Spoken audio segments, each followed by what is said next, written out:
I think I just flicked through my slides and I realized that I've been really ambitious with the things I want to talk to you about. So let's see how far it goes. Actually, I decided to talk about two different angles of my project on cultural sector versus cooperatives. I'm glad we went through roughly the definition of co-ops this morning, even though you could continue on with that forever. So I'm not going to talk at all about what I think co-ops are. Also don't have any kind of fascinating or elaborate definition of what a cultural cooperative is.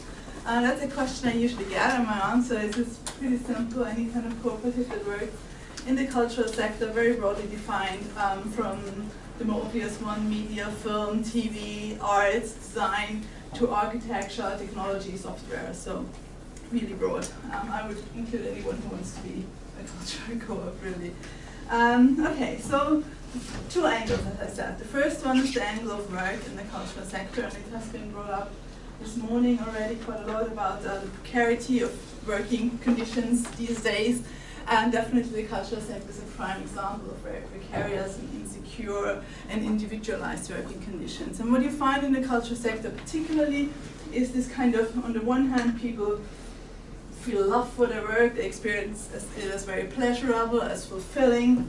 On the other hand, working conditions are often very insecure, low pay, high working hours, something as described as bulimic patterns of working, which means that one day you have like, 1 month you have so much work you don't know where to start, and another month you don't have anything, and the next month you again have to take on everything because you don't know what the month after brings. So lots of these, that has been pretty much very well understood in recent years, the problems of cultural sector work. And those don't only apply to the cultural sector, but to this increasing number of precarious freelance, self-employed workers.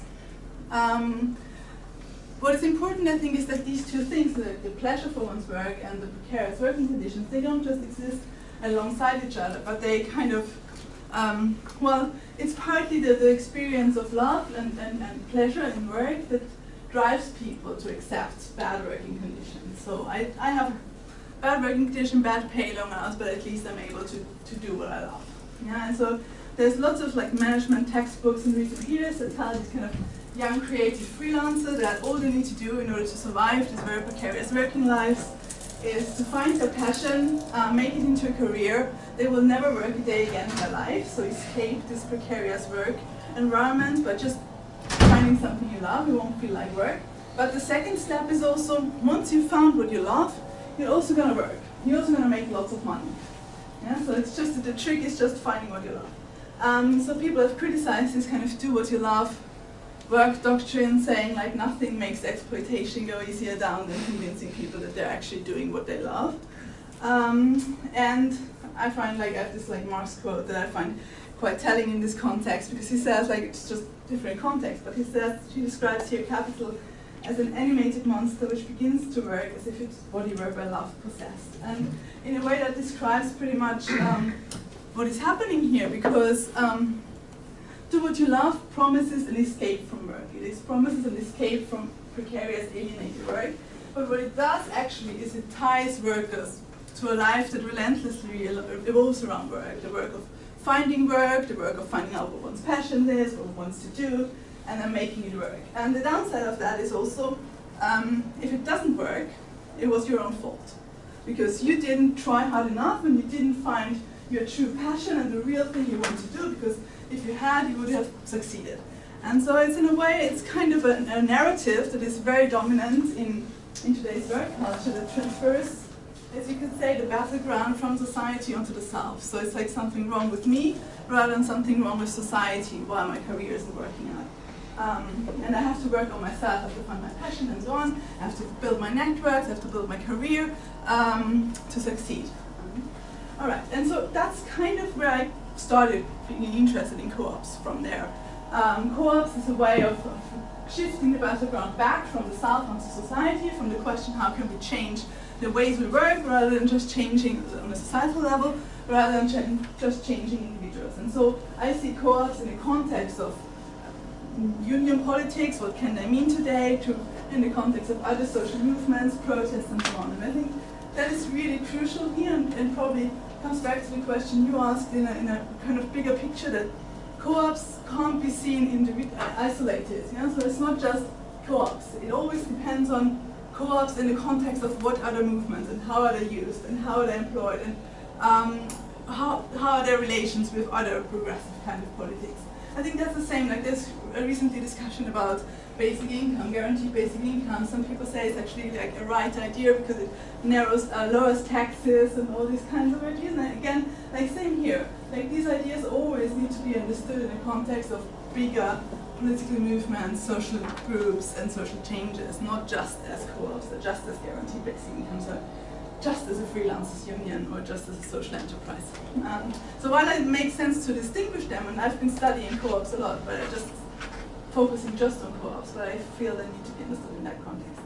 Anyway, so what I want to share with you now is like just a couple of quotes from my interviews with members of cultural sector co-ops and how they perceive that contradiction between precarious work and do what you love and what co-ops perhaps can do about it. Here's one quote, and that was one of the first things I found out when I started studying co-ops, that co-ops don't necessarily make working conditions better. Even though I thought it initially, like I thought like, oh, I found co-ops and I'm gonna go there and it will be much better than precarious work or freelancers. But actually working conditions can remain still bad, they can still be self-exploitative, very little pay, very long hours, especially for new co-ops that just start up and they want to start a cooperative business. It's no different from starting another business. It even is more difficult because they don't take investment money, so they have to bring all their resources from themselves, so it's not easy.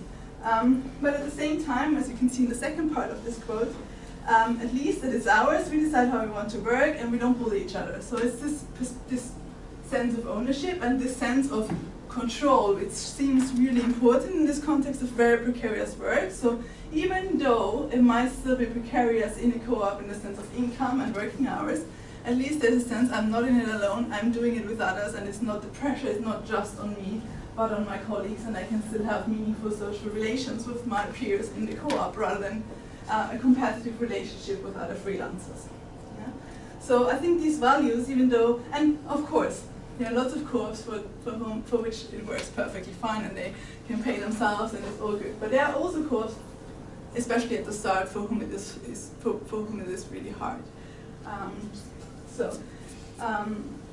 Okay, so some other quotes that emphasize this kind of solidarity and competition, supporting each other, coming together, being stronger, solving problems that you can't solve on your own. So this kind of dimension of even though not everything is perfect in a co-op, you can't escape the kind of realities of capitalist market economy, you can still make a difference in the sense of relationships. And that also relates to do what you love.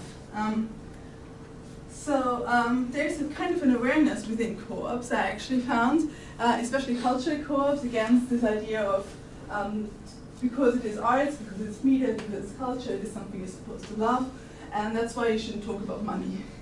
And that's why you shouldn't ask for money, and that's why asking for money is considered something bad.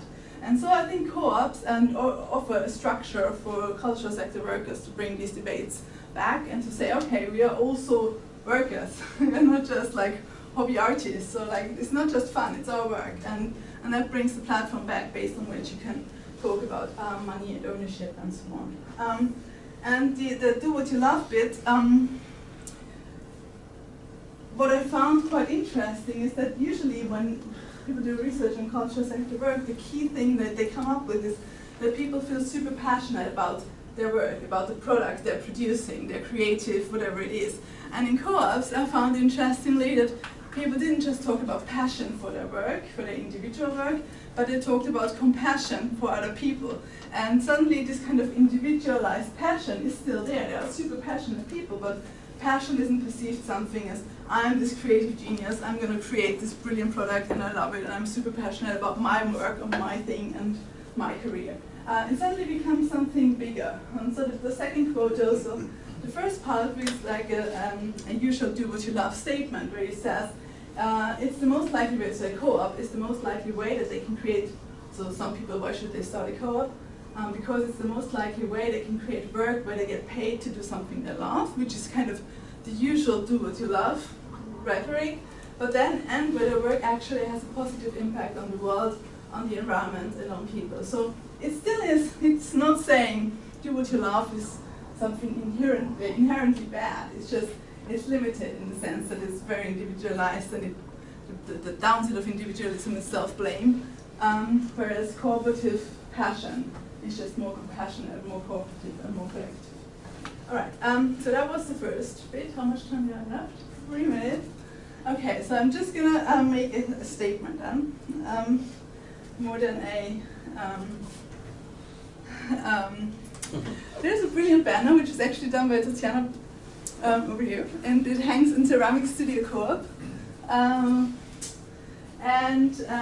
That final kind of point that I want to make as well is about the fact that very often we see, and it also comes out of my interviews and my work with co-ops, cultural co-ops, and it's very often co-ops are understood as businesses, and there are many reasons for doing that, and obviously there are businesses.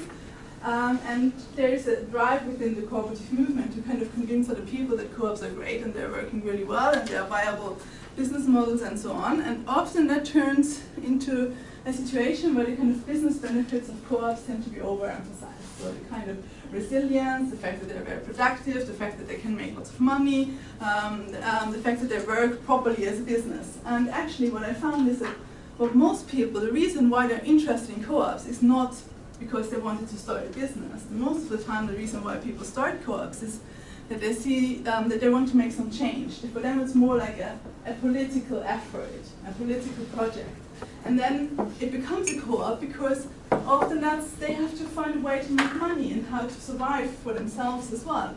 And so the co-op, in a way, offers a model where they can have a political project, while at the same time finding a way they can pay themselves wages without having to participate in and do it in a way that is democratic and egalitarian and all these kinds of things. So obviously co-ops are not inherently radical politically. Yeah? So as here one interviewer said, it's just as different as you want to make it. You can run it pretty much like another company, you just have like some elections or whatever happening, but it can also be like, depending on the members, a radical political project.